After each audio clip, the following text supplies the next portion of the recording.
ఇవాళ లడ్డూలు తిన్నామనుకున్నాం కానీ పైసలు ఉండేదాన్ని రాకెట్లు చేసుకోవాలి. సరేనా?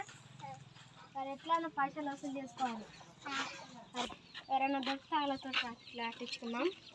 అవునా? సూసైడ్ ఇంటికి పైసలు అడిగావా? నాయనమ్మ లేకపోతే నాయనమ్మ లేకపోతే ఎట్లా చేస్తాం ఇప్పుడు? నాయనమ్మ ఉన్నట్టుగా మేకపిల్ల దొరుకుతుంది. నాయనమ్మ అరే నాయనమ్మ లేదట్టుంది కదా. ఇంటికి ఆడుతున్నావా? అయితే ఆడుతున్నామా? పైసలు వసూలు చేసుకొని